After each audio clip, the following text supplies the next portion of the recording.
حضور آپ کا ایگریکلچر سے گہرا تعلق ہے، اس لیے میرا سوال یہ ہے کہ حضور ہمیں ایکولوجیکل فوڈ کے بارے میں بتائیں کہ یہ صحت اور ماحول کے لحاظ سے کس طرح فائدہ مند ہے۔ جزاک اللہ۔ دنیا کی آبادی اتنی بڑھ گئی ہے کہ صرف آرگینک فوڈ کے ہم گزارا کر نہیں سکتے، اس لیے کچھ نہ کچھ تو سنتھیٹک فرٹیلائزر اور کیمیکل فرٹیلائزر یا کیمیکل چیزیں استعمال کرنی پڑتی ہیں زیادہ خوراک پیدا کرنے کے لیے۔ اس کی وجہ سے کچھ نہ کچھ تو زہر کا اثر ہوتا ہے، لیکن اس کے بغیر گزارا نہیں ہے۔ لیکن یہ احتیاط کرنی چاہیے کہ بڑا سوچ سمجھ کے استعمال کیا جائے، جس کا لمبا اثر نہ ہو زہریلے مادے کا۔ اور پھر اس کے لیے یہ بھی ہے کہ آرگینک سبزیاں یا بعض ایسی سبزیاں جن سے ان کے اثر زائل ہوتے ہیں وہ کھاتے رہنا چاہیے۔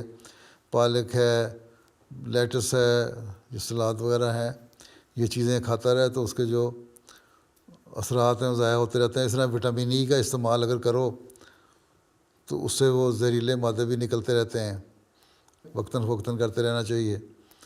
تو مجبوری ہے، مجبوری کے لیے بہرحال استعمال کرنے پڑتے ہیں، لیکن اگر کم کھانا ہے تو ٹھیک ہے، آرگینک فوڈ کھاؤ بے شک، تاکہ نہ جی فصلیں متاثر ہوں کیمیکل سے، نہ تمہارا ماحول متاثر ہو کیمیکل کے بد اثرات سے، نہ زمینیں متاثر ہوں ہیں۔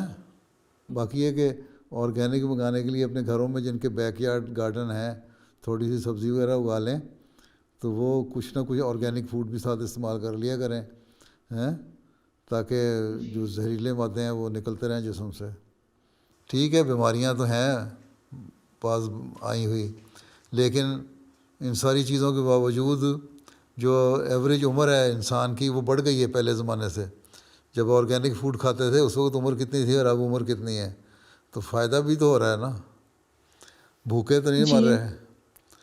ٹھیک ہے، ہاں جی حضور۔ بعض نقصانات ہیں، ان نقصانات سے بچنے کے لیے ایک بیلنس قسم کا استعمال ہونا چاہیے، کیمیکل فرٹیلائزر کا بھی اور دوسری چیزوں کا بھی۔